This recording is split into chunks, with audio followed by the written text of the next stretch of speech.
जीतता वही है जिसकी आस जिंदा है, जीतता वही है जिसकी प्यास जिंदा है। सांसों को लेने का नाम जिंदगी नहीं है मेरे यारों, जीतता वही है जिसका विश्वास जिंदा है।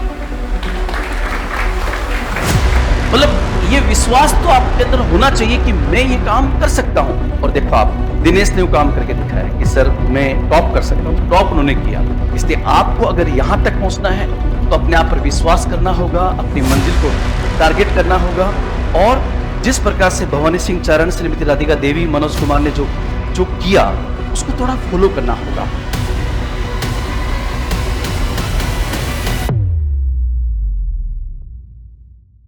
जैसे हमारी भारतीय संस्कृति परंपराएं शिक्षा का काम हो, तो सरस्वती पूजा के साथ हम लोग कार्यक्रम को आरंभ करते हैं।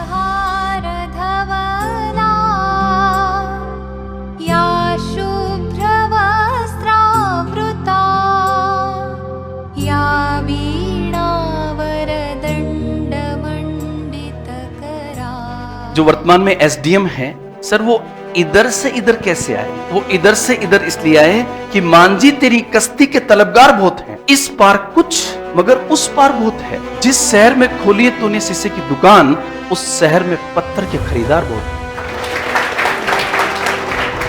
बहुत से अब हम ओटीएस में सारे फ्रेंड्स सब लोग मिलते हैं तो यही चर्चा करते हैं कि कौन सी सफलता सबसे बड़ी है। तो जब चर्चा आती है तो ये है कि जो सबसे कम एज में बन गया उसकी सफलता सबसे बड़ी है।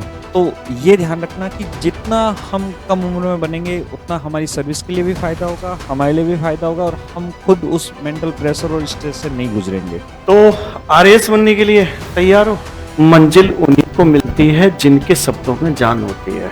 सिविल सर्विसेज जर्नी ऐसी है कि उसमें किसी को भी फर्स्ट अटेम्प्ट में सक्सेस नहीं मिलता। तो आपकी जो पढ़ाई है वो कभी भी वेस्ट नहीं होगी, बस आपको कंटिन्यूसली लगते रहना है और सक्सेस मिल जाएगा। देखो सबसे बड़ा मोटिवेशन तो यही होता है कि जब आप सेलेक्ट हो जाओगे फिर आपकी लाइफ पूरी चेंज हो जाएगी। और जैसे ही सिलेक्शन हुआ है बहुत चीज़ें बदली है। सबसे इम्पोर्टेंट जो होता है वो आपके पेरेंट्स की नज़रों में प्राउड। मतलब यहाँ से यहाँ आने के बाद पूरी लाइफ आपकी बदल जाएगी, अलग सम्मान आपको मिलेगा, एक अलग इज्जत मिलेगी आपको। यहाँ आके बैठे हो ना तो आपने खुद को बोला होगा आज मैं यहाँ सेमिनार में जाता हूँ, किसी का कॉल आया होगा, कुछ और काम भी आया होगा, पर आपने डिसाइड किया ना यहाँ आना है। एग्जाम में भी ऐसा ही है कि क्लियर करना है। फेल होगे, मार्क्स नहीं आएंगे, पढ़ाई भी नहीं कर पाओगे। डेली आपको अपने आप को यही बोलना है कि मेरे को ये क्लियर करना है। ऐसा नहीं सोचना इस बार नहीं होगा तो अगली बार हो जाएगा, उससे फिर अगली बार हो जाएगा। ठीक है, बार बार एग्जाम देने के लिए पैदा नहीं हुए, बाकी भी दुनिया बहुत बड़ी चौड़ी है और भी सारे काम अपन को करने हैं। एक लाइन जो मुझे बहुत अच्छी लगी, जो मैं अक्सर बोलता हूँ कि दुनिया समझ रही है कि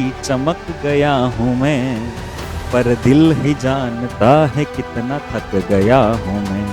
आसान लग रहा है सफर देखने में, पर दीवानगी की आखिरी हद तक गया हूँ मैं। दीवानगी की आखिरी हद तक गया हूँ मैं।